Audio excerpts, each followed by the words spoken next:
श्री नामदेव प्रसंग। नामदेव महाराज के घर में प्रतिदिन विट्ठलनाथ जी की सेवा पूजा की जाती थी। जब नामदेव 3 वर्ष के बालक थे तब की यह बात है। उनके पिताजी को एक बार कहीं बाहर जाना पड़ा तो सेवा पूजा का काम वे नामदेव को सौंपते हुए गए। पिता ने नामदेव से कहा, बेटा, विट्ठलनाथ जी हमारे घर के स्वामी हैं, उनकी सेवा किए बिना भोजन करना पाप है। यह सुनकर नामदेव ने सेवा करने की रीति पूछी।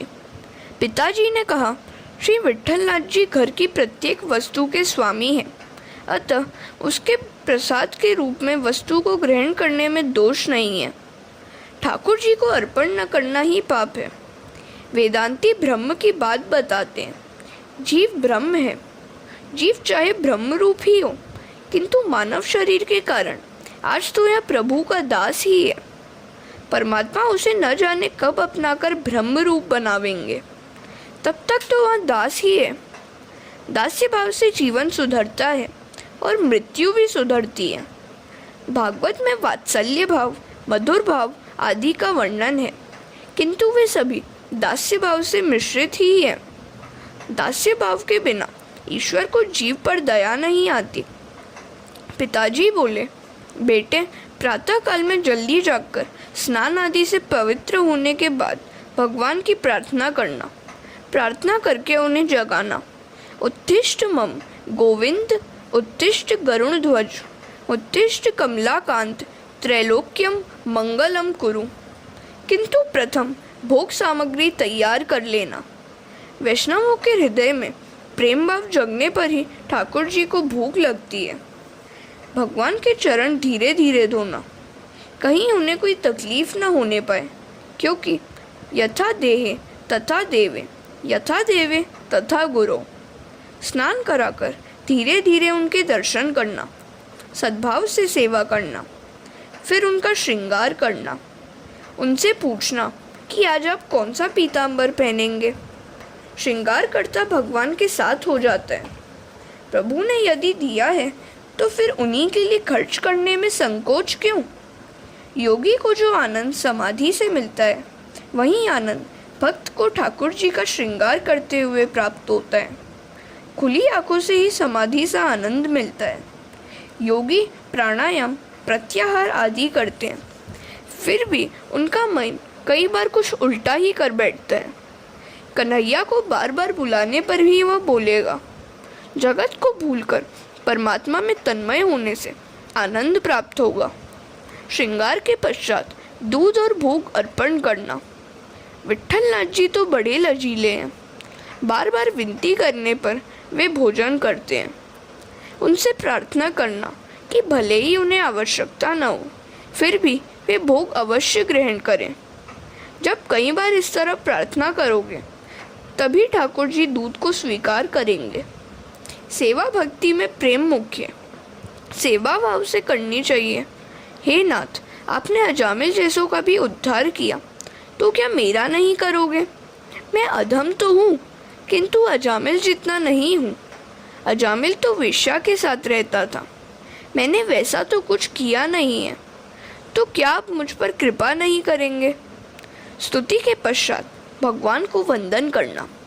स्तुति में कोई क्षति रह गई हो तो प्रणाम करने से सब कुछ ठीक हो जाता है। सेवा की समाप्ति में बाल कृष्ण को साष्टांग प्रणाम करना। सेवा की रीति बताकर नामदेव के पिता चले गए। हरे कृष्ण। नामदेव तो भोले भाले बालक थे, सो उन्होंने पिता की बातों को अक्षरश सच मान लिया। नन्हे बालक को यदि ढंग से समझाया जाएगा तो उसे मूर्ति में भी भगवान दिखाई देंगे। बड़ा होने के बाद समझाने लगोगे तो वह दलील करने लगेगा। अतः बाल्यावस्था में भक्ति के संस्कार दृढ़ करने चाहिए। नामदेव के मन में यही बात जम गई कि विट्ठलनाथ जी दूध अवश्य पिएंगे और वे भोजन भी करेंगे। भक्त बना या बनाया नहीं जाता, भक्त तो जन्म से ही बनते हैं। नामदेव बाल्यावस्था से ही भक्त थे। जिस दिन पिताजी बाहर गए, विट्ठलनाथ की सेवा की धुन में मस्त नामदेव को नींद ही नहीं आई। वह बालक प्रातःकाल 4 बजे ही प्रभु की सेवा में लीन हो गया। उसने प्रभु को प्रेम से जगाया, बालक बनकर भगवान की सेवा करो। बालक प्रायः निर्दोष होते हैं, निर्दोषता से सेवा करो। नामदेव ने ठाकुर जी के चरणों को धोकर उनका सुंदर श्रृंगार किया। विट्ठलनाथ जी प्रसन्न दिखने लगे। नामदेव गरीब घर के थे। तुलसी की माला, जो ठाकुर जी को भी प्रिय है, पहना दी। अल्प देने पर भी अधिक मान ले, वह ईश्वर है, और अधिक को भी अल्प माने, वही जीव है। नामदेव ने ठाकुर जी को गोपी चंदन का तिलक लगाया। श्रृंगार के बाद ठाकुर जी को भूख लगती है।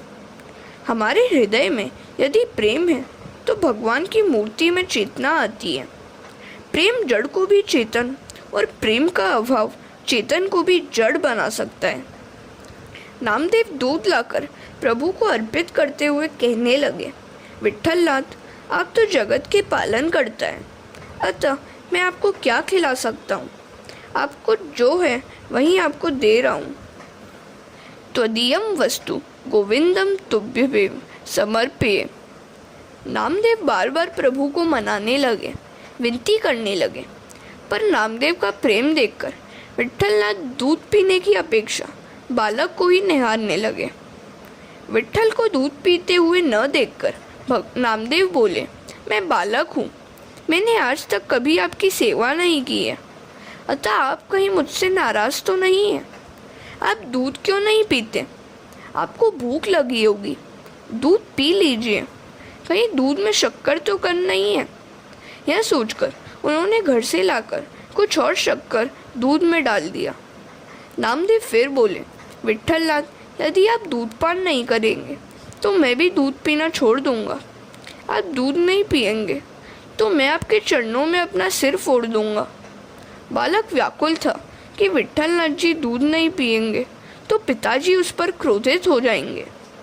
बालक अपना सिर फोड़ने ही जा रहा था कि परमात्मा ने दूध का बर्तन उठा लिया।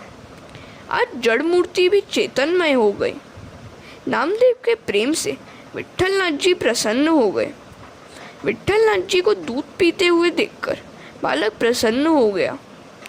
बालक को यह भी तो आशा थी कि विट्ठलनाथ का कुछ न कुछ प्रसाद तो मिलेगा ही, किंतु आज तो विट्ठलनाथ सारा का सारा दूध पी जाने की इच्छा कर रहे थे। यह देखकर नामदेव बोले, आपको आज क्या हो गया है? क्या आप ही सारा का सारा दूध पी जाएंगे? क्या मुझे थोड़ा सा भी नहीं देंगे? यह सुनकर विट्ठलनाथ जी ने नामदेव को उठाकर अपनी गोद में ले लिया और फिर दोनों ने एक दूसरे को दूध पिलाया। इस प्रकार सेवा क्रम बताया। प्रेम और सेवा के बिना भक्ति सफल नहीं हो पाती। इस प्रेम में तो ऐसा बल है कि निष्काम को सकाम और निराकार को साकार बना दे। ईश्वर के साथ प्रेम करो। ईश्वर जीव से प्रेम की मांग करते हैं। प्रेम करने योग्य तो मात्र ईश्वर ही है। सेवा करते करते यदि हृदय आर्द्र हो जाए और आंखों से अश्रुधारा बह निकले तो मानो कि सेवा सच्ची है। ज्ञान से वस्तु के स्वरूप का, पदार्थ का ज्ञान होता है, किंतु ज्ञान से उस वस्तु के स्वरूप में परिवर्तन नहीं हो सकता। पर भक्ति में उस वस्तु के स्वरूप में भी परिवर्तन कर देने की शक्ति है। प्रेम में, भक्ति में जड़ मूर्ति को भी चेतनमय बना देने की शक्ति है। बिंब का श्रृंगार करोगे तो प्रतिबिंब भी निखरेगा। हरे कृष्ण। तुम ईश्वर को जो कुछ भी दोगे वे भी तुम्हें कई गुना बढ़ाकर वापस देंगे। द्रौपदी की लाज परमात्मा ने रखी। उन दोनों का किसी स्थान पर मिलन हुआ। मिलने पर द्रौपदी ने भगवान का आभार माना तो भगवान ने कहा, आभार? उपकार की तो कोई बात ही नहीं है। मैं तो आज तेरे ऋण से ही मुक्त हुआ। शायद तू यह भूल गई है, किंतु मुझे तो याद है। एक बार मेरी उंगली से रक्त की धार बह निकली थी तो सारी रानियां महल में पट्टी ढूंढने निकल पड़ी थी। तब तूने तो अपना ही वस्त्र फाड़कर मुझे पट्टी बांध दी थी। उस पट्टी में 999 धागे थे। तो मैंने उस समय सोचा था कि मैं अपनी बहन को 999 साड़ियाँ दूंगा। वहाँ देकर आज मैं ऋण मुक्त हो गया हूँ। मनुष्य ईश्वर को जितना भी देता है, ईश्वर उसे अनंत गुना बढ़ाकर देते हैं। परमात्मा निजला परिपूर्ण है, अतः परमात्मा अपने को समर्पित की गई वस्तु कई गुना करके वापस देते हैं। वे अपने सिर पर किसी का भी ऋण नहीं रखते। इतना ही नहीं, अपितु वे उस ऋण को ब्याज के साथ वापस करते हैं। प्रहलाद जी स्तुति करते हैं, प्रभु आपके मांगलिक सद्गुणों का वर्णन मैं कैसे करूं? ब्रह्मादि देव भी आपकी लीला का पार नहीं पा सकते। आप शांत हो जाइए। मेरे पिता का तो, जो जगत के लिए कंटक के समान थे, आपने वध कर दिया। वह अच्छा ही हुआ।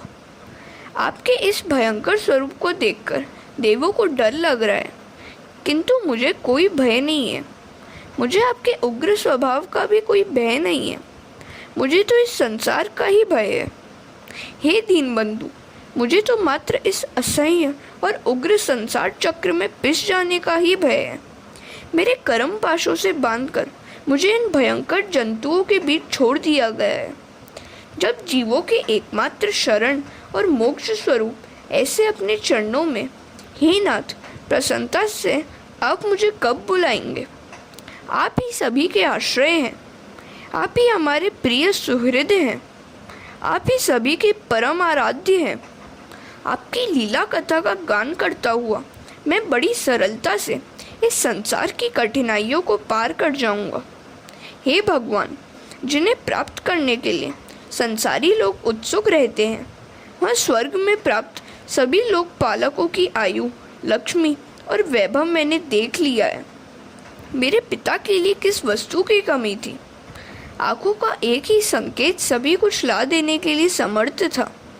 स्वर्ग की सारी संपत्ति भी उनके लिए प्राप्त थी, फिर भी उनका नाश हो गया।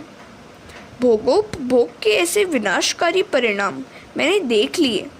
अतः मैं भोगोपभोग, दीर्घ आयुष्य, लक्ष्मी, ऐश्वर्य, इंद्रिय भोग्य वस्तु या ब्रह्मा का वैभव आदि की इच्छा नहीं करता हूँ।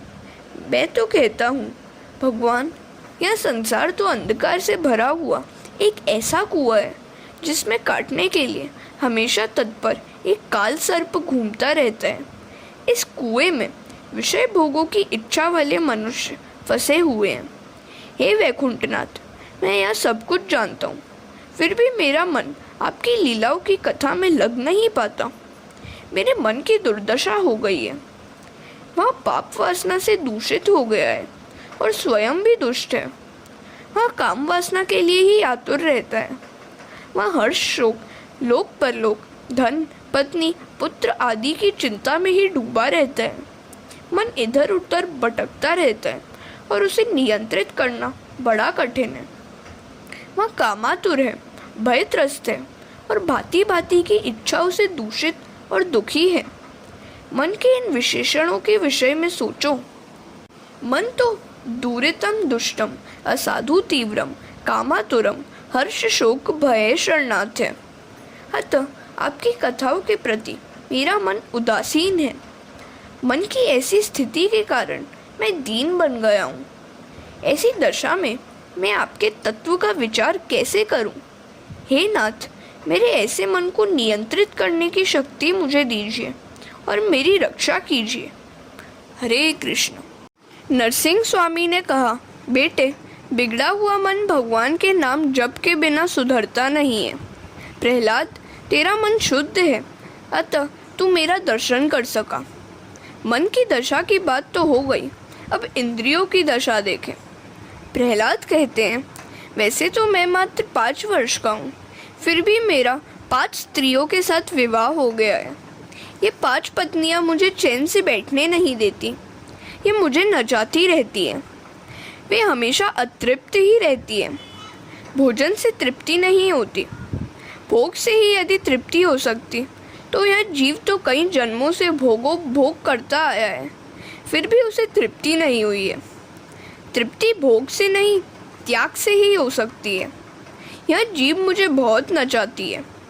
यदि इसे राजी करता हूँ तो आंखें सताने लगती हैं कि जरा सिनेमा तो दिखा करो। क्या सिनेमा से मनोरंजन प्राप्त हो सकता है? मनोरंजन तो तब मिलता है कि जब मन निर्विषय बनता है और इंद्रियां आत्मस्वरूप में लीन हो जाती हैं। सच्चा आनंद तो तभी मिलता है। मनुष्य यह जानता ही नहीं है कि सच्चा सुख और सच्चा आनंद कहाँ है। आँखों को समझाता हूँ तो कान चैन नहीं लेने लेते। उन्हें तो रेडियो से सिनेमा संगीत सुनना है। जो व्यक्ति मानव जीवन सफल करने की इच्छा रखता है वह श्रृंगारी गीत कभी नहीं सुनता। स्पर्श सुख भी मुझे सताते हैं। मैं जानता हूँ कि मेरा शरीर हाड़ मांस के सिवा और कुछ भी नहीं है, फिर भी मैं लाचार हूँ। मेरा सयानापन न जाने कहाँ गायब हो जाता है। इन इंद्रियों ने अनेक पत्नियों वाले पति सी मेरी दुर्दशा कर दी है। मेरी दुर्दशा तो देखें। हे अच्युत, हमेशा अतृप्त रहने वाली यह जीभ मुझे स्वादिष्ट रसों की ओर खींचती रहती है। जननेंद्रिय विषय भोग के लिए सुंदर स्त्री की ओर, त्वचा कोमल स्पर्श सुख की ओर, पेट भोजन की ओर, कान मधुर संगीत की ओर, नाक भीनी भीनी सुगंध की ओर, नेत्र सौंदर्य की ओर मुझे आकर्षित करते रहते हैं। कर्मेंद्रियां भी अपने अपने विषयों की ओर मुझे आकर्षित करती रहती हैं। मेरी दशा तो ऐसी हो रही है जैसे कि कई पत्नियों वाले किसी पुरुष की सारी पत्नियां अपने अपने शयन गृह की ओर खींच रही हों। कोई एक चोर किसी के घर में चोरी करने के लिए घुसा। किसी साहब का घर था। वहाँ उसकी 2 पत्नियां थीं। एक पत्नी साहब के केश पकड़कर ऊपर की ओर खींच रही थी तो दूसरी पत्नी साहब के पाँव पकड़ नीचे की ओर घसीट रही थी। चोर ने जब यह दृश्य देखा तो वह अपनी हंसी रोक न सका और वह हंसने के कारण पकड़ा गया और उसे राजा के पास ले जाया गया।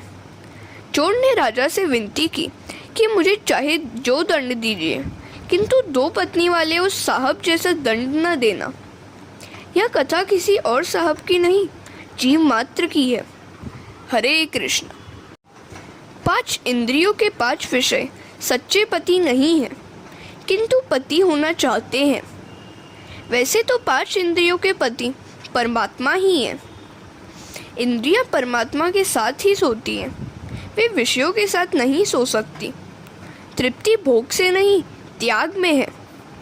इंद्रियों के आवेग को सहकर उसे नियंत्रित करोगे तो सुखी होगे। भोग से वासना बढ़ती है। भोगोपभोग से इंद्रियों की रक्षा नहीं, क्षय ही होता है। भक्ति रस से ही इंद्रियां पुष्ट हो सकती हैं। विषयों का चिंतन करने से शक्ति का क्षय होता है। ईश्वर स्मरण से शक्ति की प्राप्ति होती है। प्रहलाद आगे कहते हैं, प्रभु आप कहते हैं कि संसार का मोह त्याग कर मेरा ही भजन करो, किंतु भजन करें तो कैसे करें? आपने इस संसार में विषयों का ऐसा आकर्षण रचा है कि बड़े बड़े ज्ञानी भी भटक जाते हैं। माया ने इस संसार में विषयों का ऐसा आकर्षण रचा हुआ है कि बहुत से विद्वान भी भटक जाते हैं। संसार का सुख वैसे तो विष है, फिर भी अमृत सा लगता है। संसार के विषय ऐसे आकर्षक क्यों बनाए हैं आपने? जगत में ऐसे सुंदर पदार्थों को उत्पन्न ही क्यों किया? इन्हीं से तो इंद्रियां ललचाती हैं, लिहाजा वे फंसती हैं। नाथ, मैं बालक हूँ, मेरी त्रुटियाँ क्षमा करना, किंतु मैं कहता हूँ कि जगत को सुंदर बनाया है तभी तो इंद्रियां मोहग्रस्त हो जाती हैं। इस जगत के विषय ऐसे सुंदर हैं कि आँख ने देखा नहीं कि चित्त चंचल हो जाता है। संसार को ऐसा सुंदर न बनाया होता तो कितना अच्छा होता। आप इंद्रियों को वश में रखने के लिए कहते हैं, किंतु इस सुंदर दृश्य को देखकर सयानापन हवा हो जाता है।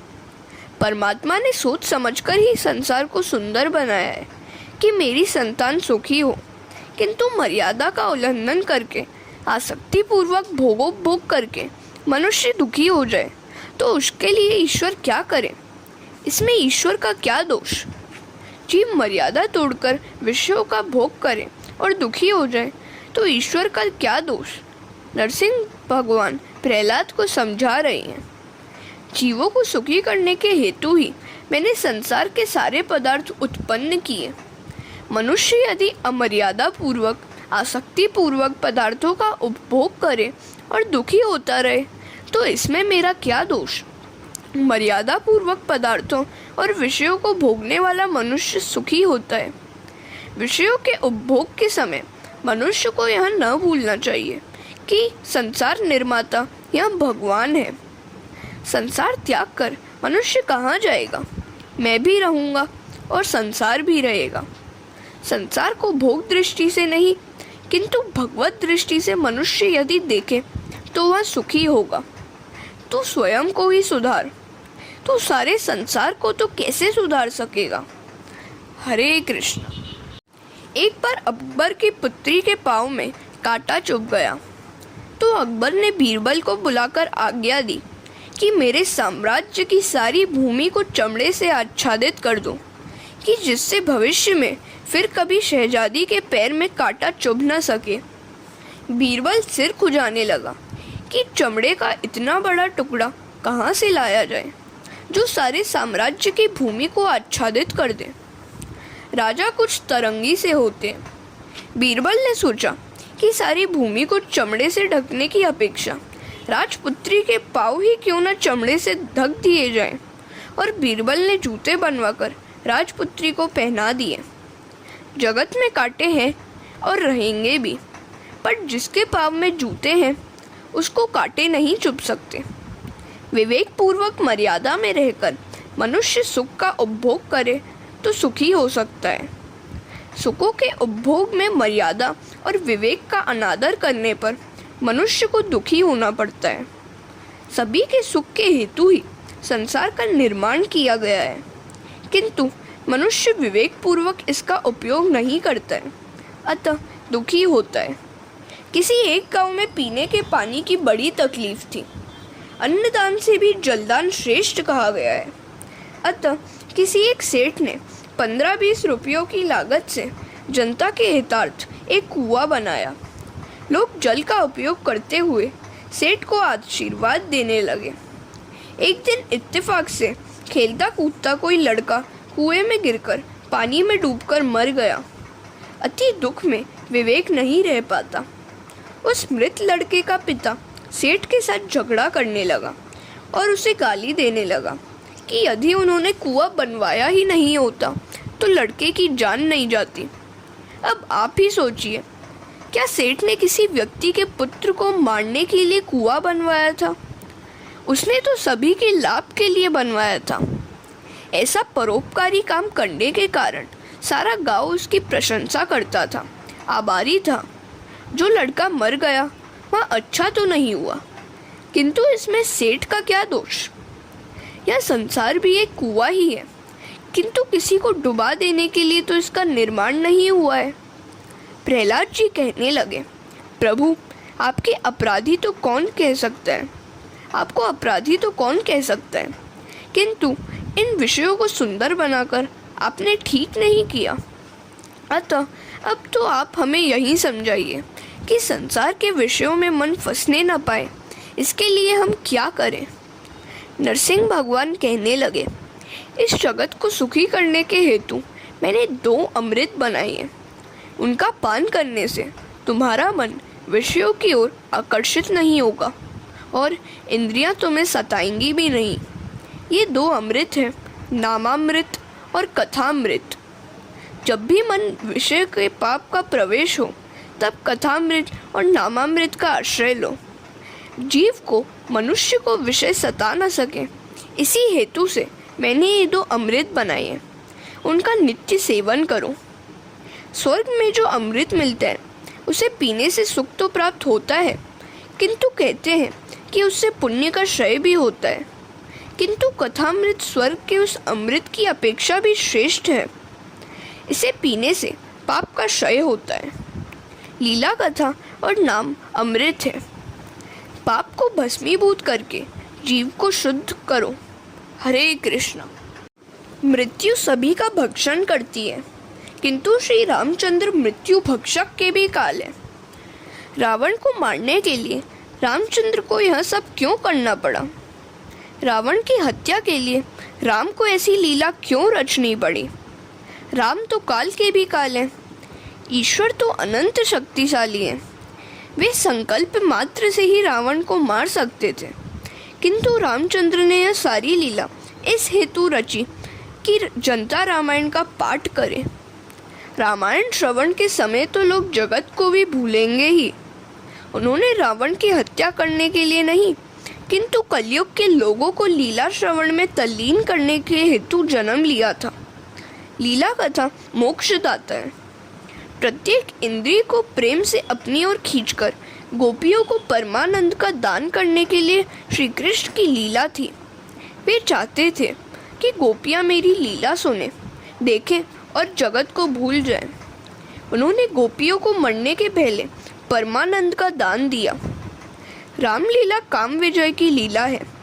श्री कृष्ण भगवान की कामदेव पर यह विजय है। जगत के सभी विषयों को मन भूल जाए तो मन का निरोध होगा और वह ईश्वर में लीन हो जाएगा। कृष्ण लीला का प्रयोजन ही यह है कि मनुष्य किसी भी रीति से जगत को भूल जाए और कृष्ण लीला में तन्मय हो जाए। गोपियाँ इसी तरह तो सभी लीलाओं का श्रवण स्मरण करती हुई प्रभु में लीन हुई थी। जब नाम ब्रह्म और नाद ब्रह्म एक होते हैं तब परम ब्रह्म का प्राकट्य होता है। नामामृत कुछ भी कर सकता है, इसके लिए क्या अशक्य है। श्री राम नाम जपन से सारे कष्ट जाए, श्री रामा जपन से सारा शुभ हो जाए। श्री राम रसना रटे जो सदा, श्री राम राममय विश्व सारा सुहाए। मीराबाई ने कहा है, मेरो मन राम ही राम रटे रे, राम नाम जप लीजे प्राणी, कोटिक पाप कटे रे। नाम जपन में, राम भजन में वैसे किसी वस्तु की आवश्यकता भी तो कहाँ है। मीराबाई ने एक भजन में कहा है, मेरे पास कोई साधन नहीं है, मैं बिल्कुल साधन रहित हूँ, मेरे लिए तो बस एक तेरा नाम ही सब कुछ है। ये 2 अमृत मैंने निशुल्क ही दिए हैं। ये 2 अमृत श्रेष्ठ हैं। कृष्ण का नाम स्वर्ग के अमृत से भी श्रेष्ठ है। देव स्वर्ग के अमृत का पान करते हैं, फिर भी उन्हें शांति नहीं मिल पाती। कथामृत के पान से विषय शांत हो जाते हैं। नामामृत और कथामृत का पान करो। जब जब मन में पाप उभरे और आँखों में विकार आए, तब तब इन 2 अमृतों का पान करो। इनके पान से विषय तुम्हें नहीं सताएंगे। भोगी कभी योगी नहीं हो सकता। कलिकाल में मनुष्य भोगी है, अतः यदि वह योगी बनने का प्रयत्न करेगा तो भी उसे सफलता तुरंत नहीं मिल पाएगी। अतः नामामृत और कथामृत ही सरल उपाय है। कथामृत और नामामृत के पान से संसार सुखदायी और ब्रह्म रूप लगता है। अज्ञानी को संसार दुख रूप लगता है, क्योंकि उसकी दृष्टि में विकार है। ज्ञानी के लिए संसार सुख रूप है, क्योंकि उसकी दृष्टि ब्रह्ममय होती है। हरे कृष्ण। प्रहलाद कहने लगे, प्रभु आपने 2 अमृत बनाए, यह तो ठीक है, किंतु मुझे तो इसका कोई लाभ है ही नहीं। मैं जानता हूँ कि भगवान की कथा और नाम अमृत है, किंतु मेरा मन इस कथा कीर्तन में स्थिर ही नहीं हो पाता। कीर्तन के बिना कथा परिपूर्ण नहीं हो सकती। कीर्तन के बिना कथा अपूर्ण है। अतिशय पापी को कृष्ण कीर्तन में भी आनंद नहीं मिलता। पाप और अभिमान को दूर करने के लिए कथा में जाना चाहिए। अभिमान जैसा शत्रु कोई नहीं है। विवाह, मृत्यु और भोजन में बदली एक के बदले में दूसरा व्यक्ति नहीं चल सकती है, तो फिर भजन में कैसे चल सकती है। विवाह, मृत्यु और भोजन की भांति भजन भी स्वयं ही करना चाहिए। मात्र ज्ञान निरर्थक है। जीवन में ज्ञान को जितना भी उतार सकोगे उतना ही सार्थक होगा। भागवत व्यक्ति को मृत्यु के बाद मुक्ति देने की बात नहीं करती है, वह तो मृत्यु से पहले इसी जीवन में मुक्ति देती है। इंद्रियों के समुदाय को शुद्ध करो। गो इंद्रिया और कुल समुदाय। इंद्रियां शुद्ध होने पर तुम्हारा हृदय ही गोकुल बन जाएगा और उसमें परमात्मा विराजमान होंगे। प्रहलाद कहते हैं, नाथ मैं जानता हूँ कि नामामृत और कथामृत का पान शुद्ध मन से करना चाहिए और शुद्ध मन को जगत ब्रह्ममय दृष्टिगोचर होता है। किंतु मेरा मन ऐसा विचित्र है कि उन अमृतों का शीघ्र आसरा नहीं लेता है। सोचिए, क्या प्रहलाद जी का मन अशुद्ध था? नहीं, वे तो हम जैसे साधारण व्यक्तियों की बात कर रहे थे। वे हमारे मन की कह रहे थे। सांसारिक विषयों के चिंतन से हमारा मन विकृत हो गया है, अतः जगत भी हमें विकृत ही दिखता है। सिद्ध ज्ञानी को जगत विकृत नहीं किंतु ब्रह्मरूप दिखाई देता है, क्योंकि वे परमात्मा का सतत चिंतन करते हैं। साधक को भी जगत दिखाई नहीं देता, क्योंकि वह तो साधन में लीन हो गया होता है। जो ईश्वर से विमुख है उसी के लिए जगत बिगड़ा हुआ है। नाम का आश्रय लेने पर मन सुधरता है। हम जैसे साधारण मानवों के लिए और कोई मार्ग नहीं है। संसार का चिंतन करने से मन बिगड़ा हुआ रहता है। श्री कृष्ण के स्वरूप का चिंतन और स्मरण करने से यह मन सुधर सकता है। जब हम कथा में बैठे हुए होते हैं तो हमारी दृष्टि बार बार घड़ी की ओर दौड़ती है, किंतु जब बातें करते होते हैं तब हाथ पर घड़ी होने के पर भी दृष्टि वहाँ जाती ही नहीं है और रात को 1:30 भी बज जाते हैं। समय का नाश सर्वस्व का नाश है। यदि मरते समय कोई लक्षाधिपति भी ठाकुर जी से कहे कि मैं 1,00,000-2 लाख रुपए का दान देने को तैयार हूँ, मुझे 2 दिन और दीजिए, तो क्या ठाकुर जी उसकी आयु बढ़ा देंगे? नहीं, क्योंकि भगवान समय का दान करने में बड़े कृपण हैं। यह मन बड़ा दुष्ट है, कामातुर है, सदा काम सुख का चिंतन करता रहता है। विषयों भोग की अपेक्षा काम सुख का चिंतन अधिक बुरा है। मन ऐसा बिगड़ा हुआ होता है कि वह कथा में स्थिर नहीं रह सकता। मन हर्ष, शोक और भय से युक्त है। मन थोड़ा सा भी लाभ होने पर खुशी के मारे उछल पड़ता है और थोड़ी सी हानि से भी आंसू बहाने लगता है। हरे कृष्णा। किसी भी स्थान पर ऐसा नहीं लिखा हुआ है कि भगवान की कृपा से धन मिलता है। भागवत के 8वें स्कंद में कहा गया है कि मैं प्रभु जिस पर कृपा करता हूँ उसकी सारी संपत्ति का नाश करता हूँ। भगवत कृपा का फल धन नहीं है, धन तो प्रारब्ध से मिलता है। भगवान की कृपा से तो मन की शुद्धि होती है। भगवान जिस पर कृपा करते हैं उसे संपत्ति नहीं, दरिद्रता देते हैं। प्रभु कृपा के होने पर सत्कर्म करने की इच्छा होगी। जीव तो ऐसा दुष्ट है कि वह साधारण आनंद से भी पागल हो जाता है और थोड़े से दुख से भी रोने लग जाता है। संसार में पाप है ऐसी कल्पना कभी मत करो। तुम्हें संसार के नहीं, अपने मन में छिपे हुए पाप का उत्तर देना पड़ेगा। तुम जगत के पाप दूर नहीं कर पाओगे। प्रहलाद कहते हैं, मेरा मन असाधु है, मेरा मन कामातुर है। आपकी कथा में, आपके नाम स्मरण में वह स्थिर नहीं हो पाता। कृपया आप ही मेरे मन को सुधारिए। अपकार का बदला उपकार से देना साधुता है। भगवत सेवा से विमुख व्यक्ति को देखकर मुझे दुख होता है। संसार के प्राय सभी लोग जितना श्रम करके दुख उठाते हैं, उतना श्रम यदि भगवत सेवा के लिए करें तो वे सुखी हो जाएंगे। यह संसार का सुख कैसा है?